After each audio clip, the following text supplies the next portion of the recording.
अध्यात्म चिंतन धारा इस YouTube चैनल पर आप सभी श्रोताओं का हार्दिक स्वागत है। मित्रों, आजकल हम गुरुजी डॉक्टर सुरेंद्रनाथ द्विवेदी जी के साथ जिन आध्यात्मिक प्रसंगों की चर्चा इस चैनल पर प्रसारित कर रहे हैं, उनकी यह 5वीं कड़ी है। गुरुजी हमारे बीच उपस्थित हो चुके हैं। आइए आज का प्रसंग आरंभ करते हैं। गुरुजी, कार्यक्रम में आपका हार्दिक स्वागत है। हरिओम। आज का हमारा प्रश्न बहुत ही संक्षिप्त है, लेकिन मुझे लगता है कि यह बहुत काम का है। और वह प्रश्न यह है कि मनुष्य पाप कर्म क्यों करता है। आपसे आग्रह है कि आप इस संक्षिप्त प्रश्न का विस्तार पूर्वक उत्तर देकर हम सबको अनुग्रहित करें। गुरुजी। हरिओम। गुरुर्ब्रह्मा गुरुर्विष्णु गुरुर्देवो महेश्वरः गुरुः साक्षात् परब्रह्म तस्मै श्री गुरुवे नमः।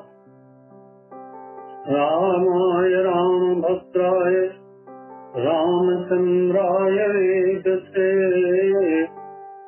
रघुनाथाय नाथाय सीतायाः पतये नमः। वसुदेवसुतं देवं कंसचाणूरमर्दनं देवकी परमानन्दं कृष्णं वन्दे जगद्गुरुम्। भगवद गीता में भगवान श्री कृष्ण से अर्जुन ने भी यही प्रश्न किया। अर्जुन ने भगवान श्री कृष्ण से पूछा था, अथ केन प्रेप्तोयम पापम चरति पुरुषः। यह जीव किसकी प्रेरणा से पाप कर्म करता है। इसके पहले भगवान श्री कृष्ण ने अर्जुन से बताया था कि अर्जुन सबके हृदय में मैं निवास करता हूँ। ईश्वरा सर्वभूतानां हृदयेर्जुन तिष्ठति। अर्जुन मानो इस प्रश्न के माध्यम से यह पूछना चाहता है कि प्रभु, जब आप सबके हृदय में निवास करते हो तो आप हृदय में निवास भी करते हो और आपके रहते हुए जीवात्मा पाप कर्म में लिप्त रहता है। ये कैसी विरोधी बात है। मुझे तो ऐसा लगता है कहीं आप ही तो नहीं जीव से पाप कराते हो।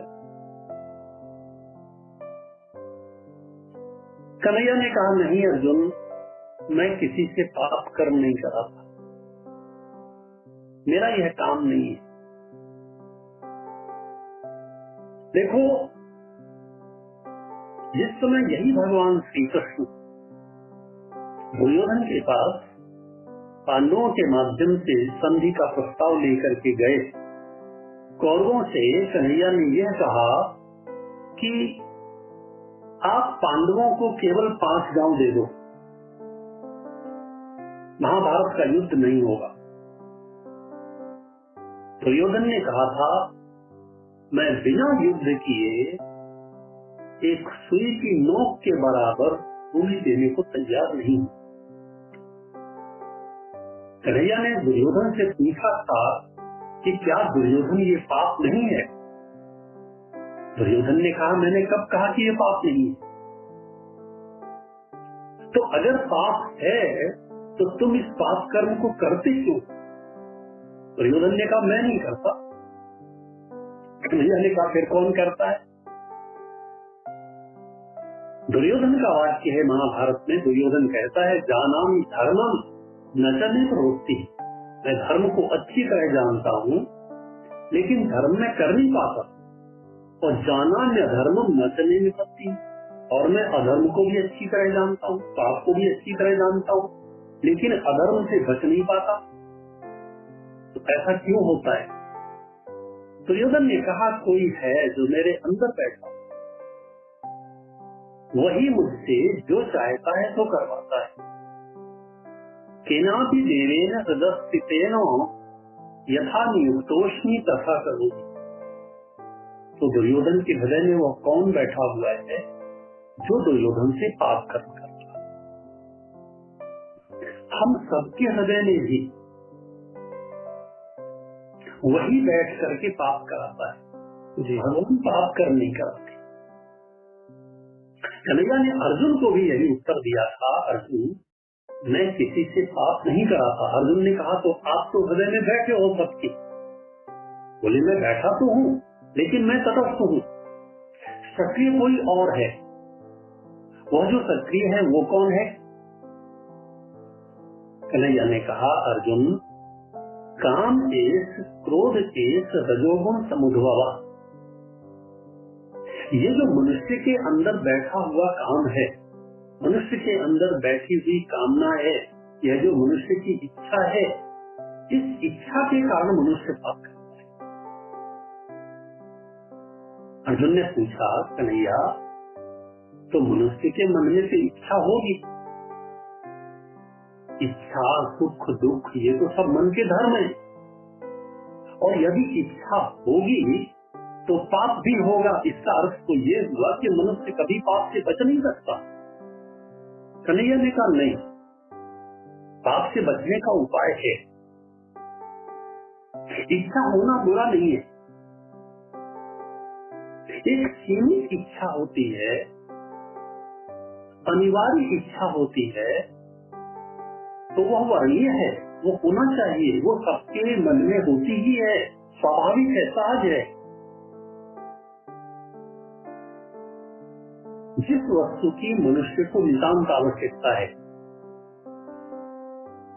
उतनी इच्छा हो तो ठीक है जी, लेकिन यह जो इच्छा का अतिरेक है यह मनुष्य से पाप कर्म कराता है।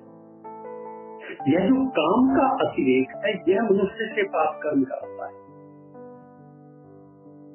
मान लीजिए उदाहरण के लिए मनुष्य के मन में धन प्राप्ति की इच्छा होती है तो ठीक है, लेकिन उसके पास कितना धन होना चाहिए? कभी उसने बैठ करके विचार किया? कबीरदास जी महाराज कहते हैं साईं इतना दीजिए जामे कुसुम समाए, मैं भी भूखा ना रहूं साधु न भूखा जाए। हे प्रभु मुझे आप इतना धन दीजिए जिससे मेरा परिवार चलता रहे और कभी कोई संत महापुरुष आ जाए मेरे दरवाजे पर तो उनका भी मैं स्वागत सत्कार कर सकूं। लेकिन आज मनुष्य की क्या स्थिति? आज अगर किसी से पूछा जाए कि तुम्हें कितना धन चाहिए तो इसकी कोई अंतिम सीमा मनुष्य के पास नहीं जी। और चाहिए और चाहिए और चाहिए, कितना चाहिए इसकी कोई अंतिम स्थिति नहीं है। और कठोपनिषद में कठोपनिषद का ऋषि कहता है कि अगर मनुष्य को सप्तद्वीपपति वसुंधरा का राजा बना दिया जाए और फिर उससे ये पूछा जाए कि क्या तुझे और चाहिए, तो वो कहेगा हाँ मुझे अभी और चाहिए। इच्छा का एक मनोविज्ञान होता है, यह कभी पूरी नहीं होती जी। मन का मनोविज्ञान होता है, ये मन कभी भरता नहीं। श्रीमद् भगवद गीता में इसका एक दृष्टांत दिया गया है। जैसे हवन करते हुए यजमान के द्वारा अग्नि में जितनी आहुतियां पड़ती हैं वो अपने हाथ से जितना अधिक से अधिक घृत डालता है अग्नि में, अग्नि उतनी ही अधिक प्रज्वलित होती है जी। इच्छाओं की भोगों की भी यही स्थिति है। मनुष्य के जितने भोग प्राप्त होते जाएंगे उतना ही उसके मन में और अधिक भोगों के प्रति लालसा उत्पन्न होती जाए। एक 3 दिन से भूखे किसी गरीब व्यक्ति से पूछिए तुझे क्या चाहिए, वो कहेगा मुझे भोजन चाहिए। लेकिन ठीक जिसके पास भोजन है और जिसे भोजन से अजीर्ण है, यदि उससे पूछे कि तुम्हें क्या चाहिए, उसके मन की स्थिति कुछ और होगी और वह अधिक से अधिक मांगना चाहेगा। तो काम एस क्रोध एस रजोगुण समुद्भव। भगवान श्री कृष्ण कहते हैं अर्जुन, कामना के कारण मनुष्य पाप कर्म करता है। अपनी इच्छाओं की पूर्ति के लिए वह दूसरों से धन खींचता है, छीनता है, चोरी करता है, डकैती डालता है और बलपूर्वक दूसरे से छीनने का प्रयास करता है अपनी इच्छा की पूर्ति के लिए। यह इच्छा जब एक सीमा से अधिक बढ़ जाती है तो इसे लोभ कहते हैं। लाभ तो अच्छा, लाभ में जब बड़े आस की मात्रा लगती है तो लाभ शब्द बनता है, लेकिन यही मात्रा जब बढ़ते बढ़ते बढ़ते लोभ तक पहुंचती है तो फिर उसकी कोई अंतिम स्थिति नहीं। तो स्वामी जी ने दृष्टांत दिया है, जिन प्रतिलाभ लोभ अधिकारी। जैसे जैसे मनुष्य का वो लाभ होता है वैसे वैसे उसका लोभ बढ़ता है। तो क्या मनुष्य के मन में कोई इच्छा नहीं होनी चाहिए? शास्त्र तो यही कहता है कि मनुष्य के मन में कोई इच्छा नहीं होनी चाहिए। यह इच्छा ही दुख की जननी है, यह इच्छा ही अनर्थ की जननी है। समाज में मनुष्य के साथ जितने अनर्थ होते हैं उन सब का मूल कारण उसकी इच्छा है। अथवा साधना के द्वारा, शास्त्रों के अध्ययन के द्वारा, सदगुरु के वक्तव्य के द्वारा हम एक स्थिति को प्राप्त कर सकते हैं। वह स्थिति है कि सहज में जो भी प्राप्त हो जाए, अयाचित, बिना मांगे, बिना प्रयास किए, सहज में जो हमें मिल जाता है उसे स्वीकार करना और अधिक की इच्छा न करना, क्योंकि यह भी सुनिश्चित सत्य है कि अगर मनुष्य केवल अपनी आवश्यकता की पूर्ति चाहता है तो उसकी तो भगवान की ओर से गारंटी। सबकी व्यवस्था करने वाला कोई है, जिसने मनुष्य को जन्म दिया है वही सबकी व्यवस्था करता है। तो भगवान श्री कृष्ण अर्जुन से कहते हैं, अर्जुन मनुष्य को चाहिए वह चिंता न करे, चिंतन करे। किसका चिंतन करे? कन्हैया ने कहा मेरा चिंतन करे। अपने मन को इच्छाओं के साथ न जोड़े, अपने मन को मेरे साथ जोड़ दे और अपनी बुद्धि को भी मेरे साथ जोड़ दे। अर्जुन ने पूछा, अगर मनुष्य ऐसा करता है तो उसे क्या मिलेगा? कन्हैया ने कहा, मैं उसके योगक्षेम का वहन करूं। भगवद गीता का बड़ा प्रसिद्ध वाक्य है, छोटा सा वाक्य है, योगक्षेमं वहाम्यहम्, अहम तस्य योगक्षेमं वहामि, योजना माम अनुस्मरति। मैं उस व्यक्ति के योगक्षेम का वहन करता हूँ। योग शब्द का अर्थ होता है अप्राप्त की प्राप्ति। जिस वस्तु की उसे आवश्यकता है मैं वह वस्तु उसे देता हूँ, और क्षेम शब्द का अर्थ होता है जो प्राप्त है उसका रक्षण। मैं जब किसी को कुछ देता हूँ तो उसका कभी विनाश नहीं होता, फिर वह वस्तु उसे सुख देती है, उसके धर्म को बढ़ाती है, उसकी सात्विकता को बढ़ाती है और उसका कल्याण करती है। मनुष्य को चाहिए वो अपने मन को इच्छाओं के साथ न जोड़े, अपने मन को मेरे साथ। अर्जुन ने पूछा, तो वो इसका उपाय क्या है? कन्हैया ने कहा, देखो काम उत्पन्न होता है रजोगुण समुद्भवा। काम एस, क्रोध एस, रजोगुण समुद्भव। ये काम, ये क्रोध, ये लोभ, ये मोह, ये सब रजोगुण से उत्पन्न होते हैं। तो मनुष्य को चाहिए वो अपने शरीर में से रजोगुण को और तमोगुण को घटावे, उसे कम करने का प्रयास करे, सतगुण की मात्रा को बढ़ाने का प्रयास करें। अर्जुन ने पूछा तो वो इसका उपाय क्या है? कन्हैया ने इसका उपाय बताया। इसके पहले एक बात और बताई। कन्हैया ने कहा, अर्जुन, ये जो काम है ये युवावस्था में तो शरीर में रहता है, वृद्धावस्था में मन में चला जाता है जी। और जब मनुष्य का देहांत होता है, उसकी मृत्यु होती है, तो ये बुद्धि के साथ अगले जन्म में चला जाता है।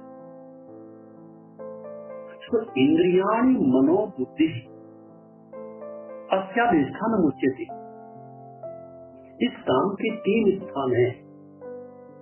इस इच्छा के, इस कामना के 3 स्थान हैं। पहला स्थान है इंद्रियां, दूसरा स्थान है मन और तीसरा स्थान है बुद्धि। तो युवावस्था में तो यह काम इंद्रियों में रहता है, वृद्धावस्था में इंद्रियां शिथिल हो जाती हैं। इंद्रियां तो शिथिल हो जाती हैं, लेकिन काम का विनाश नहीं होता। वही काम जो युवावस्था में इंद्रियों में था, वृद्धावस्था में मन में चला जाता है।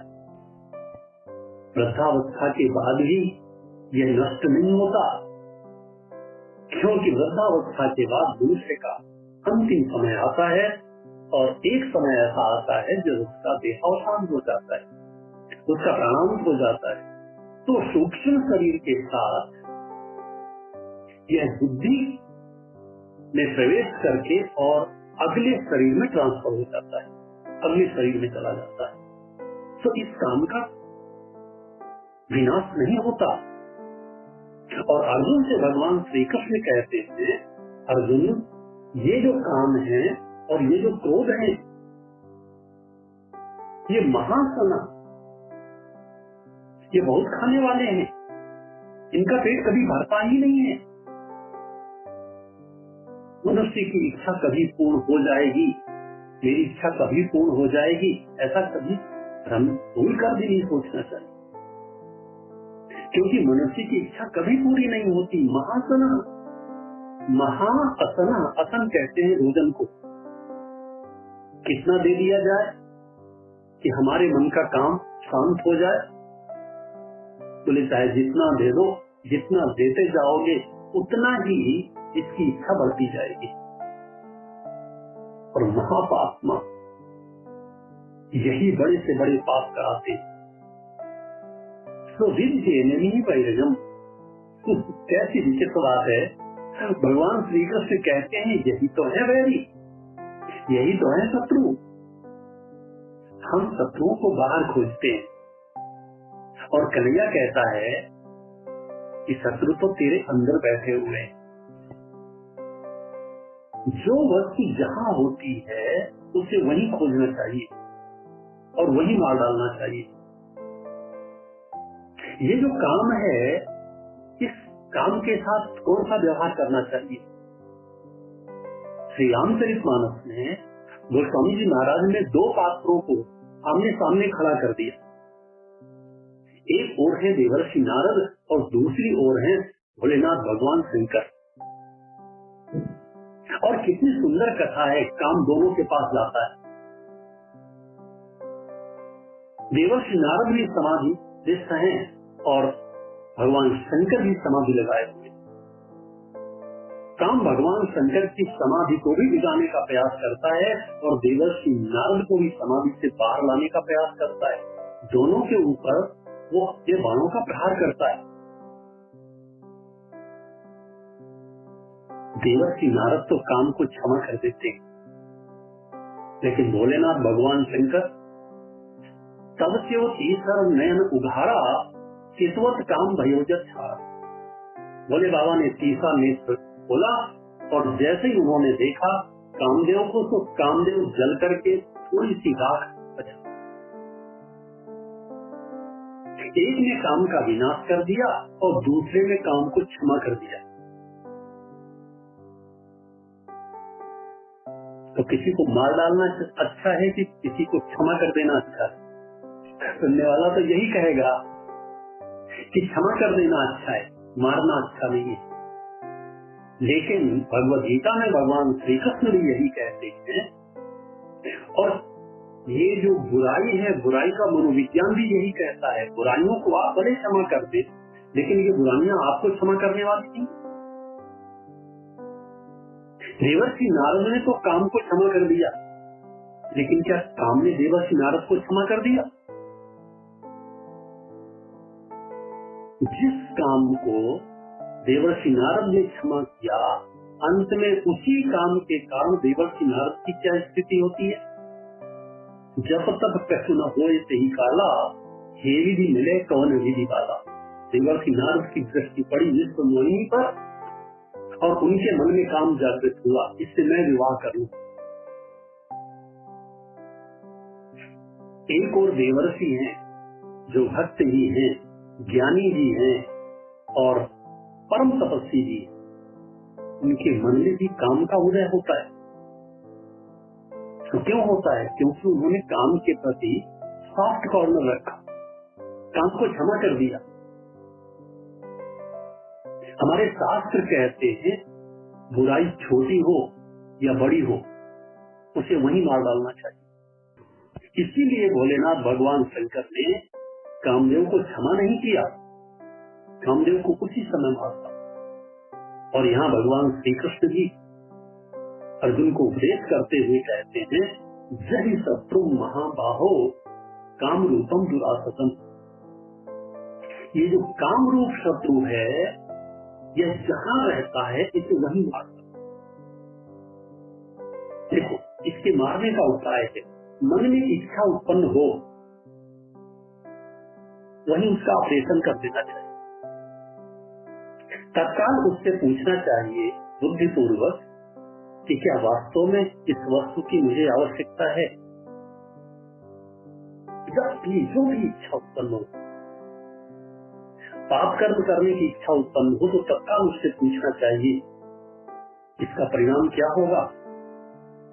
तो जिस कर्म को करने के लिए इच्छुक हो रहा है, इसका परिणाम क्या होगा, कभी सोचा है? और यदि किसी वस्तु की इच्छा हो तो भी विचार करना चाहिए, क्या इसकी आवश्यकता है, क्या इसकी मेरे जीवन में अनिवार्यता है, क्या इसके बिना काम नहीं चलेगा।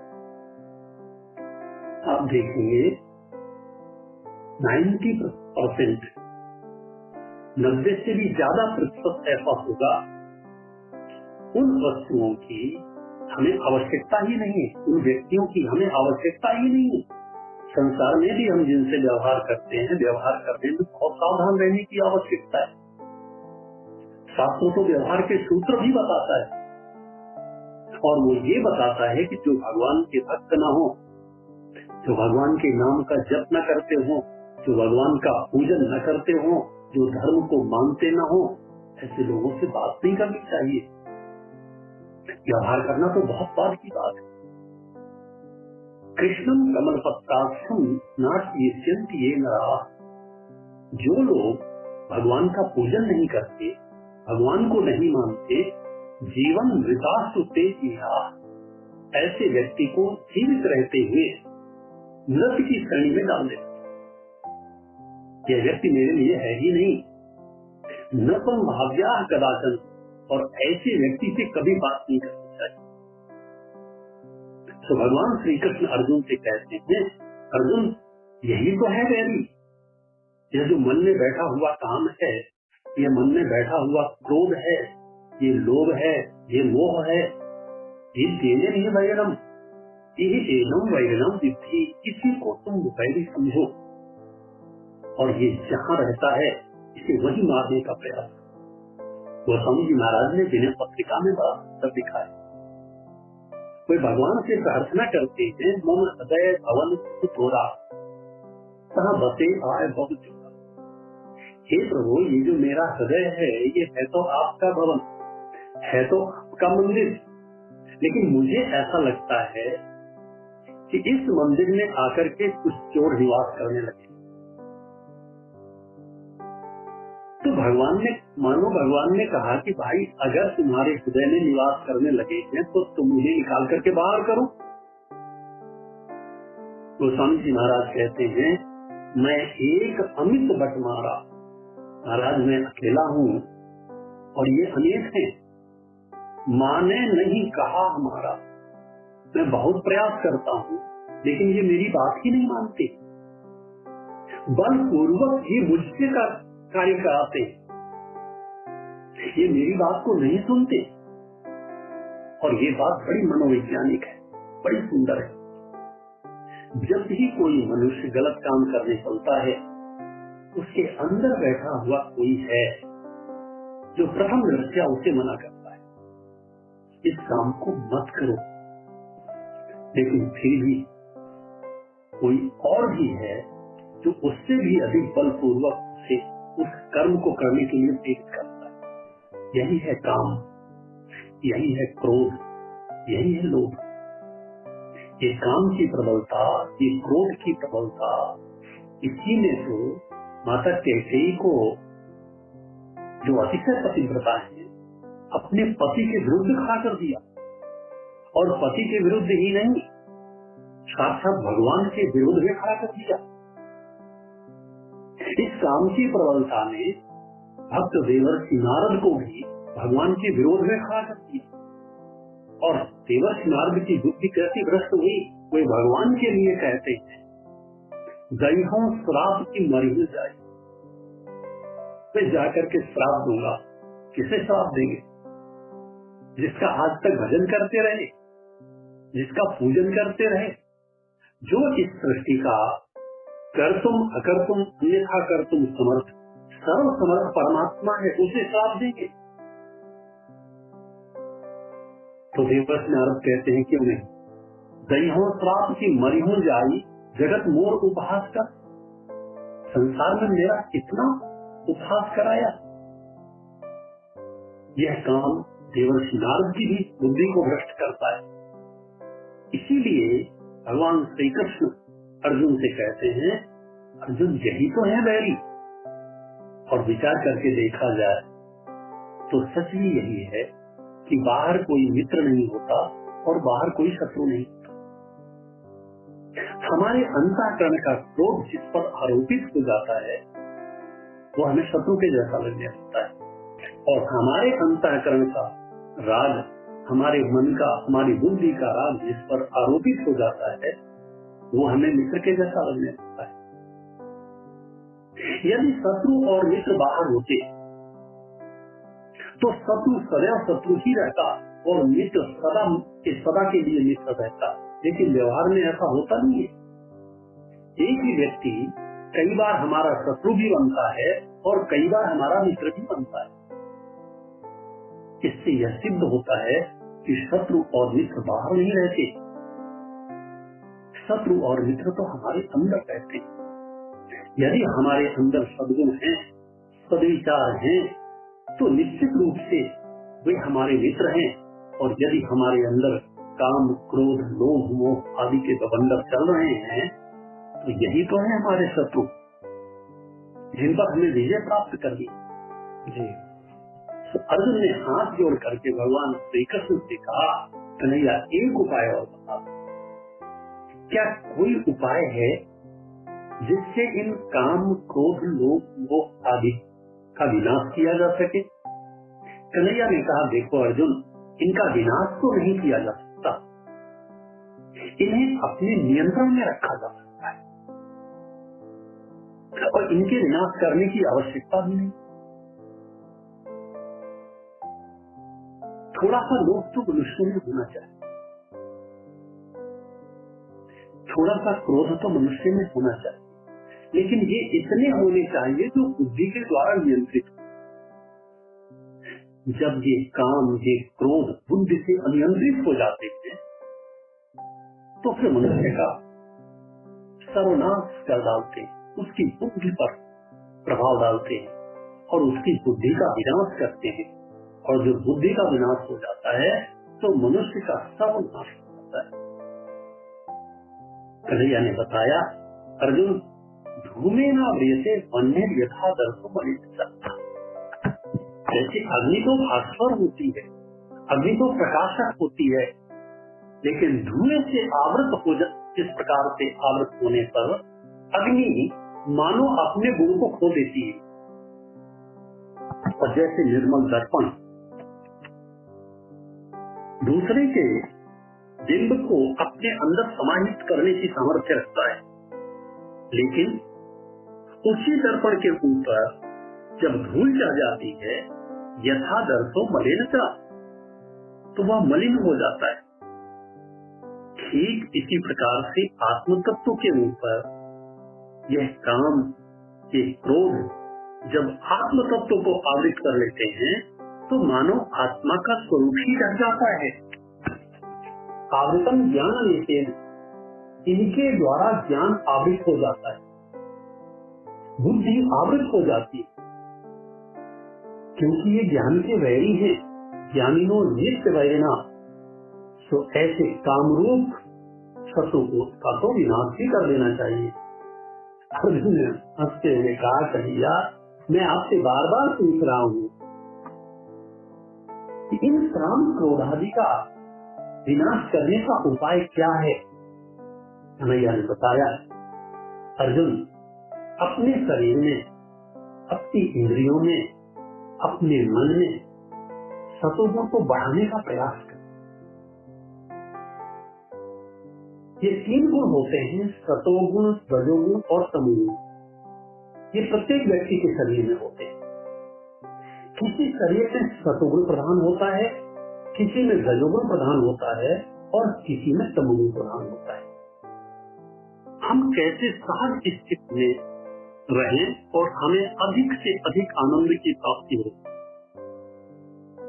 इस विषय पर कल चर्चा करें। आज इतना ही। हरिओम। तो आज हमने ये जाना कि यह असीमित और अनियंत्रित काम ही समस्त पापों का हेतु है और इसको सीमित और नियंत्रित कर पाना इस पाप से बचने का उपाय है। अब यह सीमित और नियंत्रित कैसे हो, इसके लिए गुरुजी ने बताया कि शरीर में सत्व की प्रधानता हो तो हम अपने अंदर इस काम को, क्रोध को, लोभ को सीमित कर सकते हैं। इस सत्व की प्रधानता शरीर में कैसे हो, इसके उपाय हम कल गुरुजी से जानेंगे। गुरुजी कार्यक्रम में इतने सुंदर ज्ञान देने के लिए, इतनी सुंदर चर्चा के लिए आपका बहुत बहुत आभार। जय श्री राम। जिन सज्जनों ने अभी अध्यात्म चिंतन धारा इस चैनल को सब्सक्राइब नहीं किया है, मैं उनसे निवेदन करता हूं कि वो चैनल को सब्सक्राइब कर ले तथा इसमें जो बेल का आइकॉन होता है, घंटी का जो चिन्ह होता है, उसको दबा दे ताकि जैसे ही वीडियो अपलोड हो उनके पास उसकी सूचना पहुंच सके। मेरा यह भी निवेदन है कि इस चर्चा को आप लोग अपने परिवार और मित्रों तक पहुंचाएं ताकि इस ज्ञान गंगा में सभी लोग डुबकी लगा सकें। मुझे उम्मीद है कि आप ऐसा अवश्य करेंगे। आप सबका भी बहुत बहुत धन्यवाद।